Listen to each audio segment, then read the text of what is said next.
आप सभी का मेरे YouTube channel talent Hindi classes पे हार्दिक स्वागत है। आज मैं आप लोगों के समक्ष यूपी बोर्ड परीक्षा 2025 में कक्षा 10 में हिंदी विषय में पूछे गए 20 बहुविकल्पी प्रश्नों को लेकर उपस्थित हुआ हूं, जिसका कोड है 801BE। तो आज मैं इन्हीं प्रश्नों को हल कराऊंगा आप लोगों को। इससे पहले मैं थोड़ा सा आप लोगों को बताना चाहूँगा कि मैंने गूगल मीट पे और कुछ बहुविकल्पी प्रश्न मैंने अपने YouTube चैनल पे डाला था, जिसमें से सारे के सारे प्रश्न लगे थे।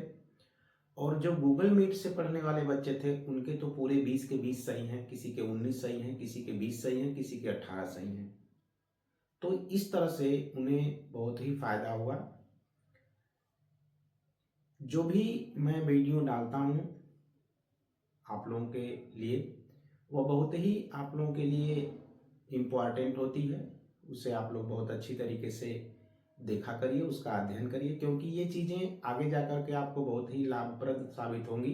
क्योंकि जब भी आप कंपटीशन में जाएंगे, किसी भी एग्जामिनेशन में जब बैठेंगे कंपटीशन के, तो उसमें यही सारे प्रश्न आपको वहाँ से आते हैं।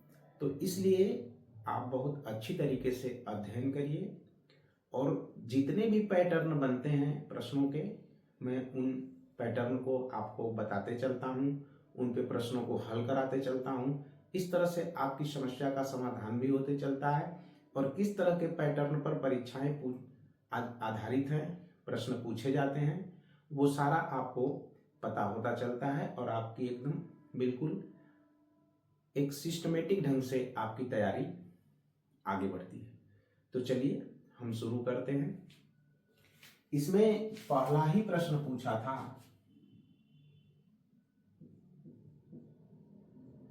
कि सरस्वती पत्रिका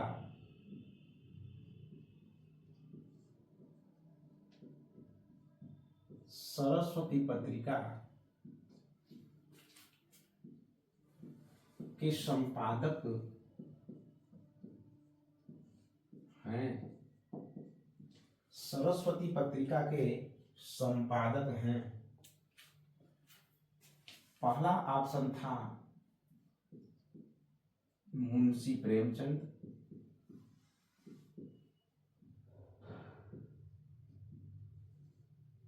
इसका बी ऑप्शन था महावीर प्रसाद द्विवेदी,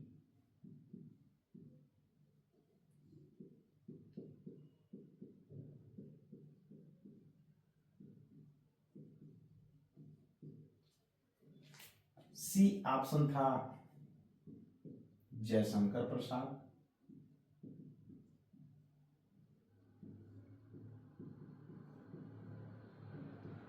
और इसका डी ऑप्शन था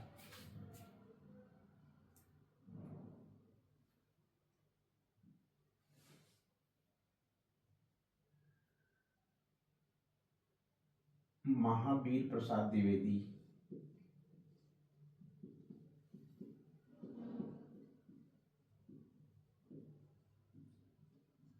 यहाँ पर बी ऑप्शन में आचार्य हजारी प्रसाद द्विवेदी है, आप लोग इसे सही कर लीजिएगा।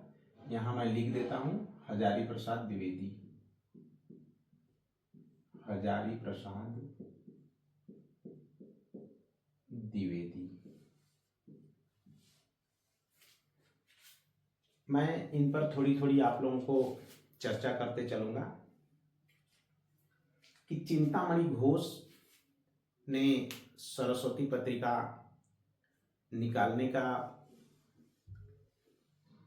मन में सोचा कि क्यों न हम एक पत्रिका का संपादन करें। तो उसमें हुआ क्या कि 1899-1900 में सरस्वती पत्रिका का संपादन कार्य शुरू हो गया। तो सन 1900 में जो सरस्वती पत्रिका निकली, तो उसके संपादक मंडल में जितने भी व्यक्ति थे वो सब संपादक मंडल। तो उस समय यानी 1900 में जब सरस्वती पत्रिका का संपादन हुआ तो संपादक मंडल के द्वारा हुआ। उसके बाद 1901 में श्याम सुंदर दास इसके संपादक बने और 1902 में लास्ट में जाते जाते ये सरस्वती पत्रिका के संपादकीय कार्य से त्याग पत्र दे देते हैं। उसके बाद आचार्य महावीर प्रसाद द्विवेदी सन 1903 से सन 1903 ईस्वी से 1920 ईस्वी तक सरस्वती पत्रिका के संपादक रहे। तो यहाँ पर क्योंकि पहला 1900 में जो सरस्वती पत्रिका के संपादक थे तो वो संपादक मंडल थे। 1901 में श्याम सुंदर दास थे, 1901 से 1902 तक। तो इसमें कहीं भी वो ऑप्शन नहीं है। और 1903 से 1920 तक आचार्य महावीर प्रसाद द्विवेदी सरस्वती पत्रिका के संपादक रहे। तो इस तरह से यहाँ पर ऑप्शन डी सही है कि आचार्य महावीर प्रसाद द्विवेदी जो है वो सरस्वती पत्रिका के संपादक रहे।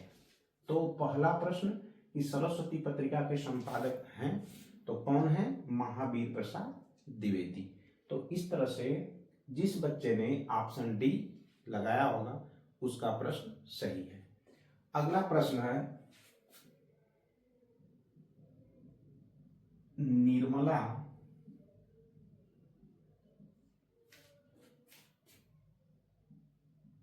किस विधा की रचना है? किस विधा की रचना है? निर्मला किस विधा की रचना है? ए निबंध, बी उपन्यास, सी जीवनी और डी आत्मकथा।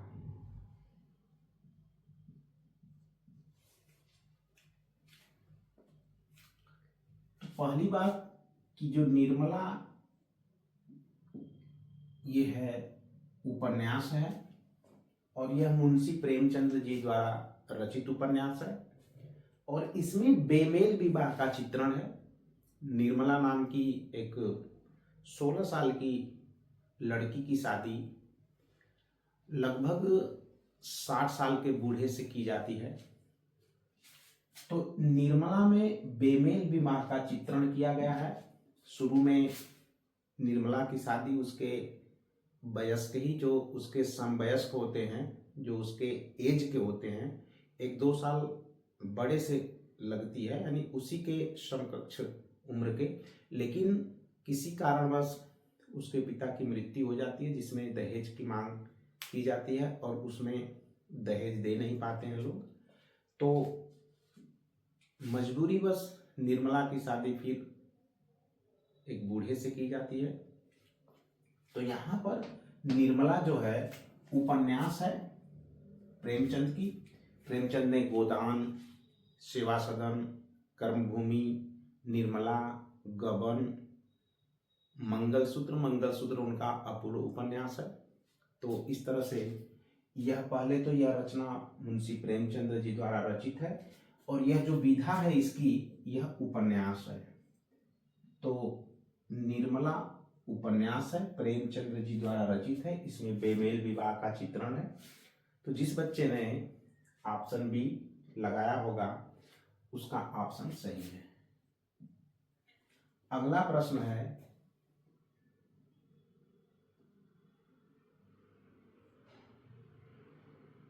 पंचपात्र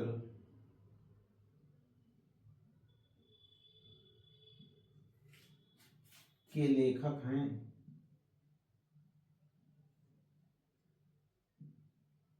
पंचपात्र के लेखक हैं ए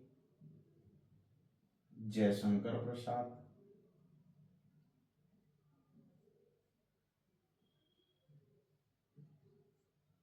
बी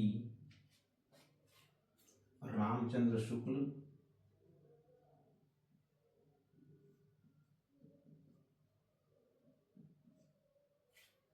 सी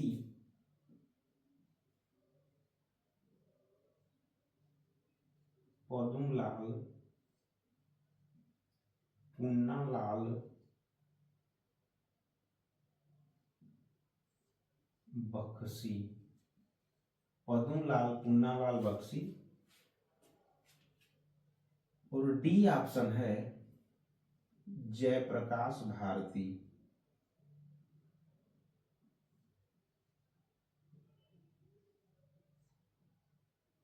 तो पंचपात्र के लेखक पद्मलाल पुन्नालाल बख्शी हैं। बच्चे ने ऑप्शन सी लगाया होगा, उसका ऑप्शन सही है। अगला प्रश्न है, हिमालय की पुकार के लेखक हैं ए जयशंकर प्रसाद,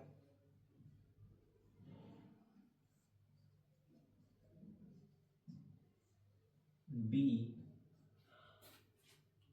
भगवत शरण उपाध्याय,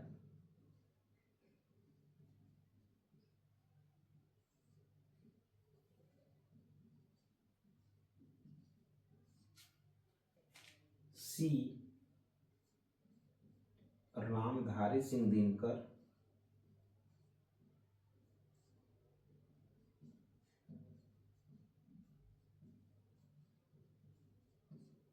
डी जयप्रकाश भारती। जयप्रकाश भारती। तो यहाँ पर हिमालय की पुकार के लेखक जो हैं वो हैं जयप्रकाश भारती। तो इस प्रश्न का ऑप्शन डी सही है। पांचवा प्रश्न है,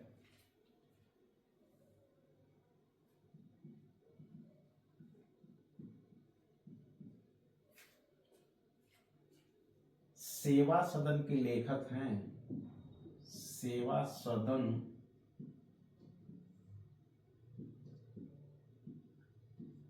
के लेखक हैं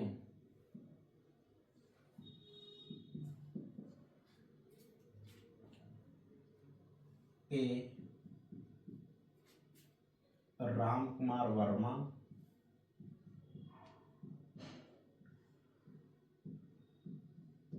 बी जगदीश चंद्र माथुर,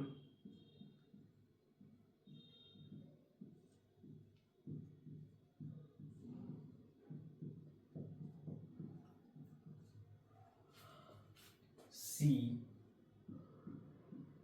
मुंशी प्रेमचंद,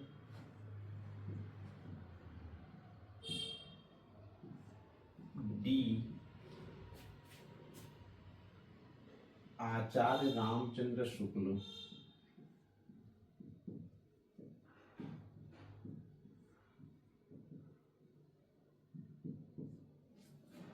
तो यहाँ पर सेवा सदन जो है वह मुंशी प्रेमचंद का उपन्यास है। सेवा सदन, कर्मभूमि, रंगभूमि, गोदान, निर्मला, गबन, ये सब मुंशी प्रेमचंद के उपन्यास हैं। यह वेश्या जीवन पर आधारित उपन्यास है। तो इस उपन्यास के लेखक मुंशी प्रेमचंद्र जी हैं। आंसर सी सही है। अगला प्रश्न, प्रश्न नंबर 6,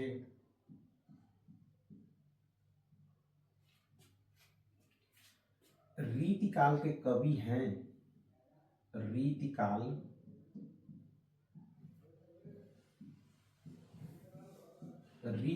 के कवि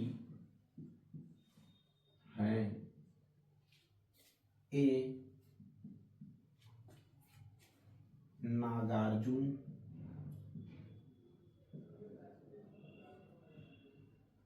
बी भारतेंदु हरिश्चंद्र,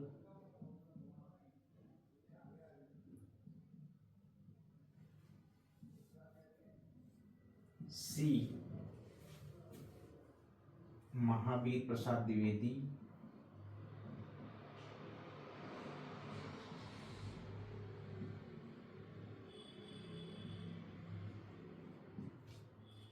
और डी मतीराम।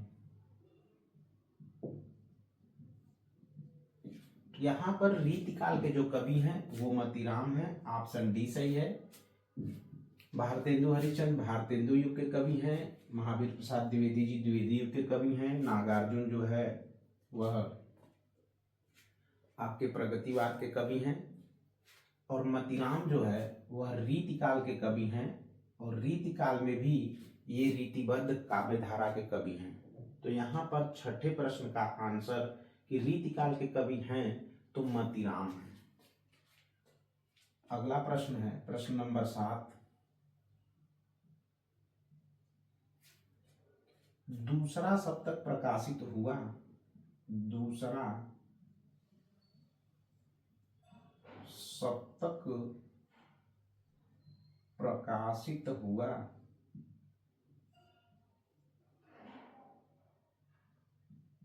दूसरा सप्तक प्रकाशित हुआ ए 1943 ईस्वी में, बी 1951 ईस्वी में, सी 1959 ईस्वी में, और डी 1979 ईस्वी में।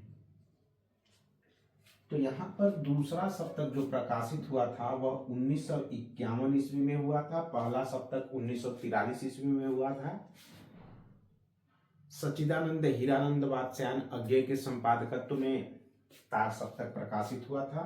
तार सप्तक 1943 ईस्वी में प्रकाशित होता है, दूसरा सप्तक 1951 में, तीसरा 1959 में, और चौथा 1979 में। इस तार सप्तक में 7 कवियों की कविताएं संकलित हैं। हर सप्तक में 7 कवि हैं।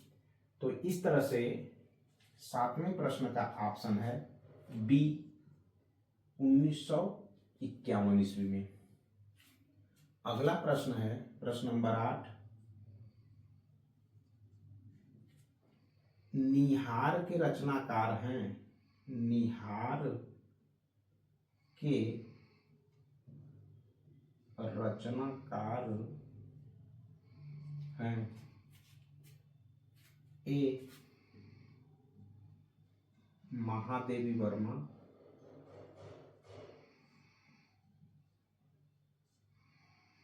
B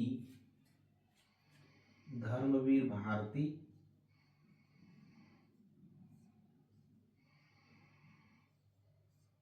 C Ram Naresh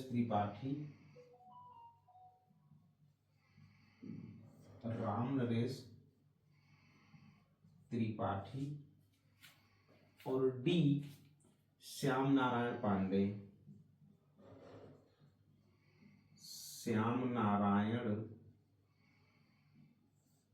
Pandey.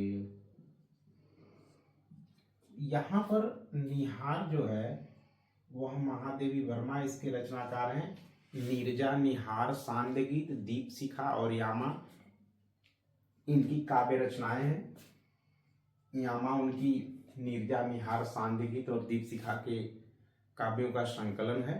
तो इस तरह से यहाँ पर प्रश्न नंबर 8 का जो ऑप्शन होगा वो ए सही है, महादेवी वर्मा। अगला प्रश्न है प्रश्न नंबर 9। पुष्प की अभिलाषा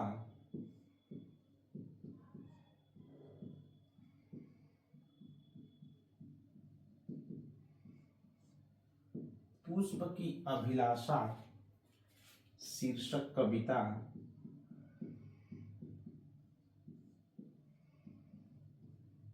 पुष्प की अभिलाषा शीर्षक कविता किस काव्य संग्रह से ली गई है?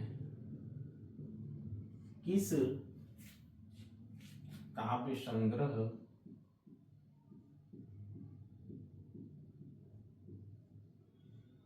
से ली गई है?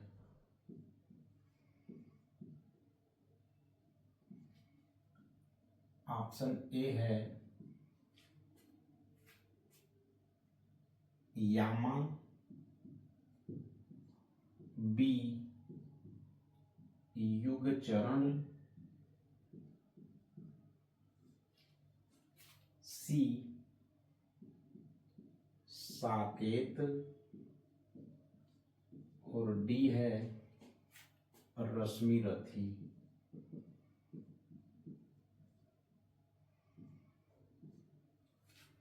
तो यहां पर पुष्प की अभिलाषा शीर्षक जो कविता है वह किस काव्य संग्रह से ली गई है? तो यहाँ पर यामा महादेवी वर्मा की रचना है, साकेत मैथिली शरण गुप्त की रचना है और रश्मि रथी रामधारी सिंह दिनकर की रचना है।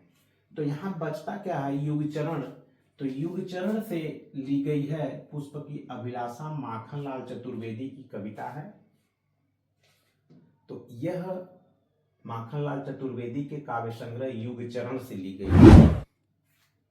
अगला प्रश्न है प्रश्न नंबर 10।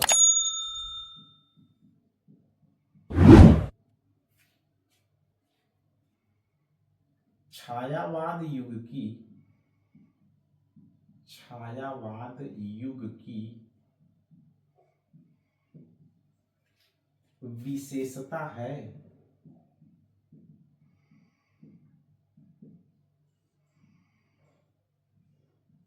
छायावाद युग की विशेषता है ए युद्धों का सजीव वर्णन,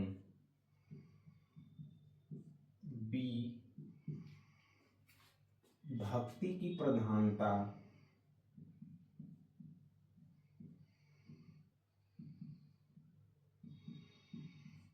सी यथार्थ चित्रण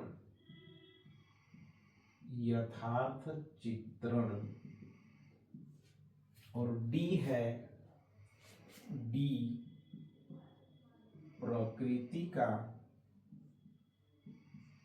प्रकृति का मानवीकरण।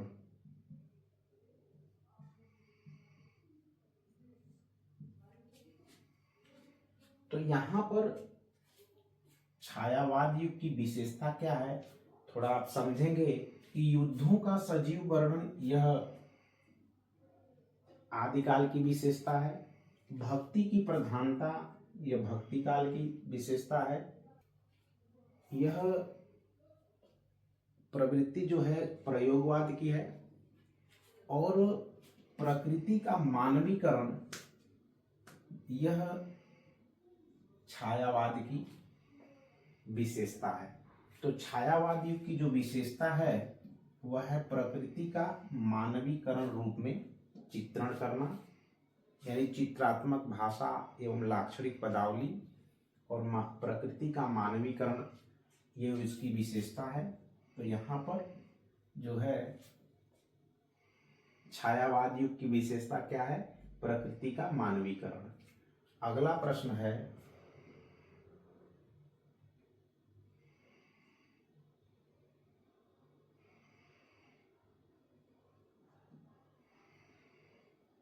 प्रश्न नंबर 11। करुण रस का स्थायी भाव है। करुण रस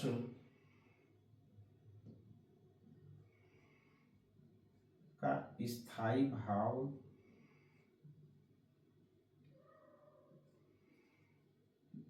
है ए रति, बी हास,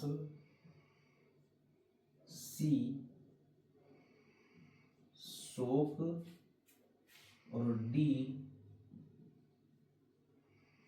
निर्वेद।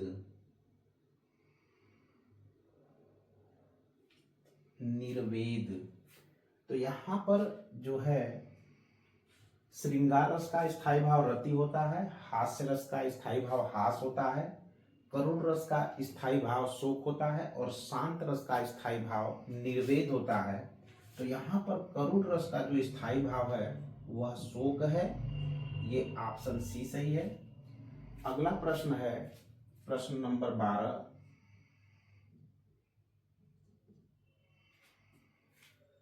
जहां उपमेय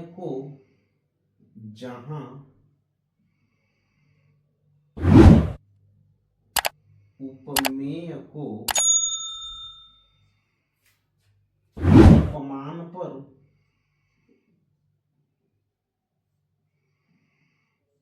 सीधा आरोपित कर दिया जाता है, आरोपित कर दिया जाता है,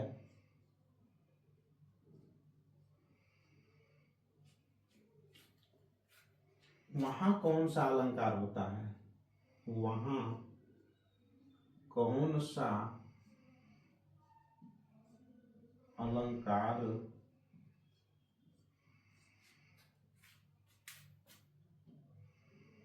होता है।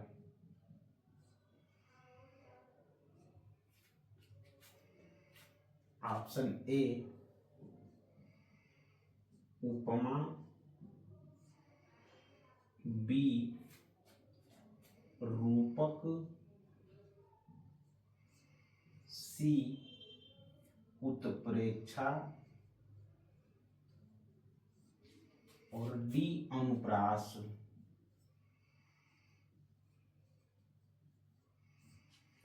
करा जहां उपमेय को उपमान पर सीधा आरोपित कर दिया जाता है वहां कौन सा अलंकार होता है। उपमा अलंकार में जहां उपमेय की उपमान से तुलना की जाती है, यहाँ तुलना का बोध होता है।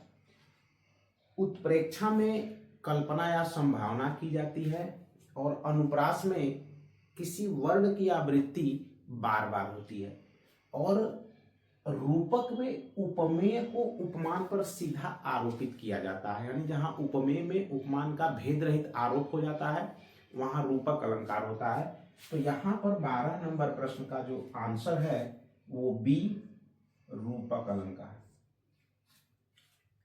ये सही है आपका बी रूपक अलंकार। अगला प्रश्न है प्रश्न नंबर 13।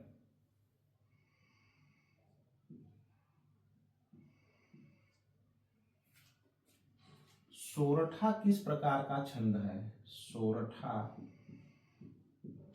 सोरठा किस प्रकार का छंद है। सोरठा किस प्रकार का छंद है। ए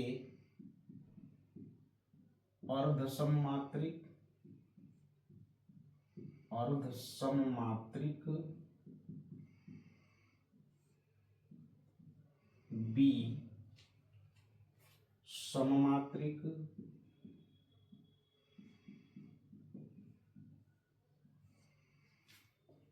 सी विषममात्रिक, विषममात्रिक और डी इनमें से कोई नहीं।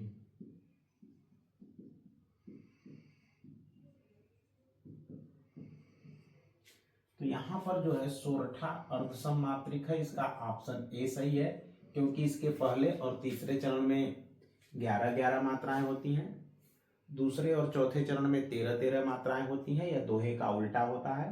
तो इसलिए यह अर्धसममात्रिक है। आप लोगों को दो ही छंद पढ़ने थे, एक रोला पढ़ना था, दूसरा सोरठा पढ़ना था।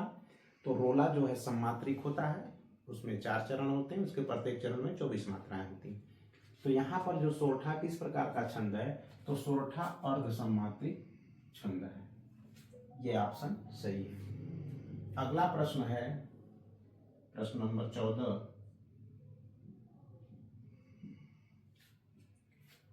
कि निर्गुण शब्द में प्रयुक्त उपसर्ग है। निर्गुण शब्द में प्रयुक्त उपसर्ग है।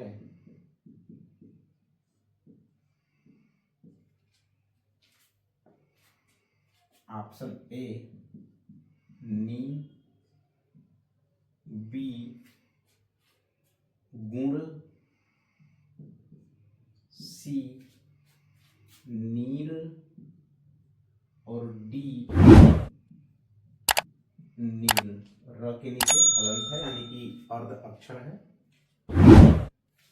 तो निर्गुण में जो है वह प्रयुक्त उपसर्ग है निर, इसका ऑप्शन डी सही है। अगला प्रश्न है प्रश्न नंबर 15। नील कमल में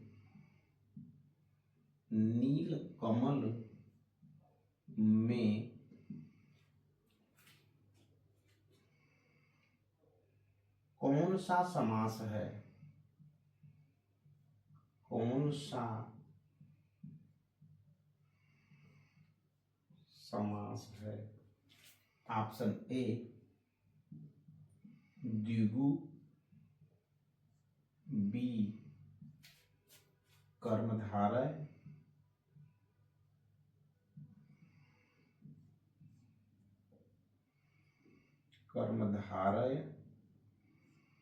सी तत्पुरुष और डी बहुव्रीहि।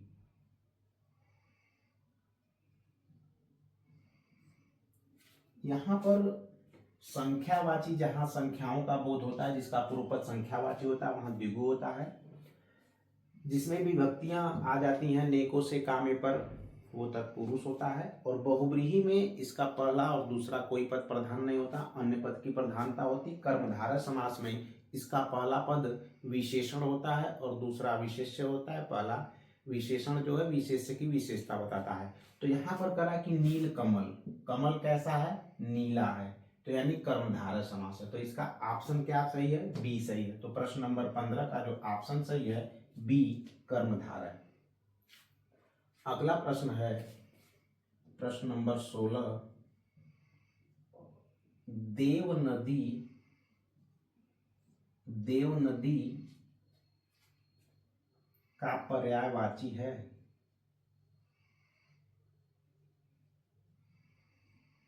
देव नदी का पर्यायवाची है ए यमुना, बी सरयू, सी गंगा और डी सरस्वती।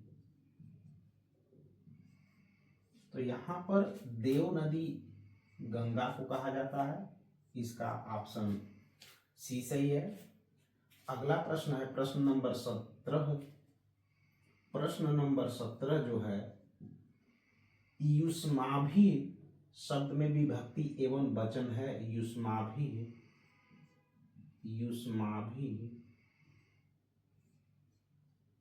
शब्द में विभक्ति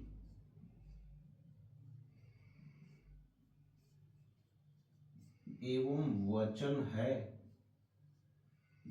युष्माभि में विभक्ति एवं वचन है। ऑप्शन ए तृतीया विभक्ति बहुवचन। ऑप्शन ए तृतीया विभक्ति बहुवचन। ऑप्शन बी द्वितीया विभक्ति द्विवचन। द्वितीया विभक्ति द्विवचन। ऑप्शन सी चतुर्थी विभक्ति बहुवचन। सी चतुर्थी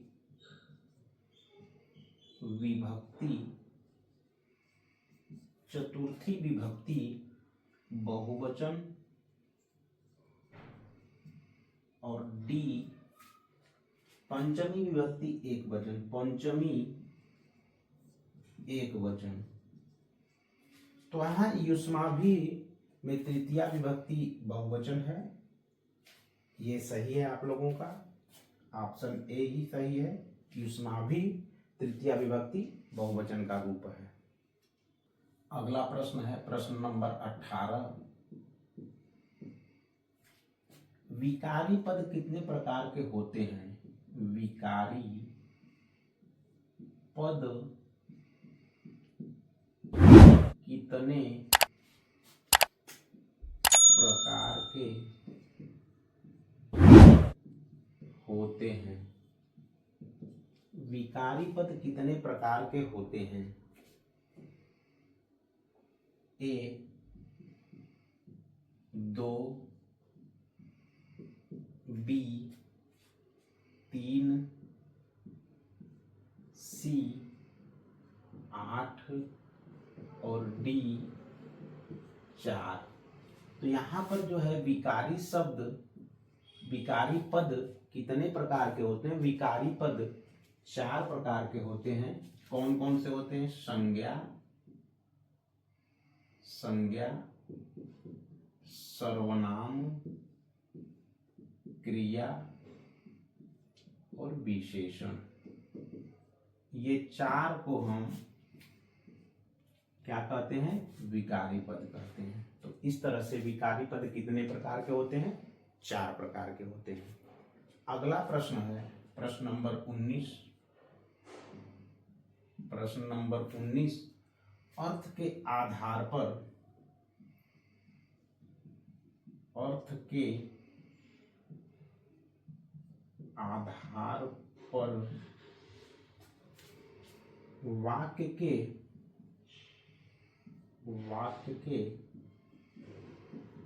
कितने भेद हैं। अर्थ के आधार पर वाक्य के कितने भेद हैं। अर्थ के आधार पर वाक्य के कितने भेद हैं। ए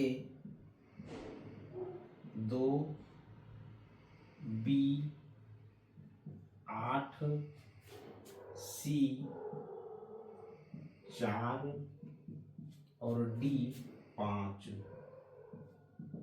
तो यहाँ पर अर्थ के आधार पर वाक्य के 8 भेद होते हैं, आप सभी को पता है। तो इसका आंसर 19 नंबर के प्रश्न का आंसर बी 8 सही है। अगला प्रश्न है प्रश्न नंबर 20 और आखिरी, कि आदर्श से गाया नहीं जाता। आदर्श से गाया नहीं जाता। ए कर्तृवाच्य,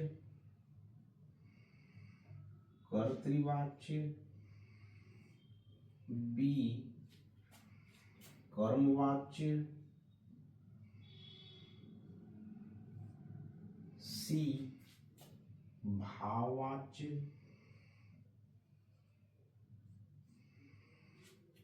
और डी इनमें से कोई नहीं।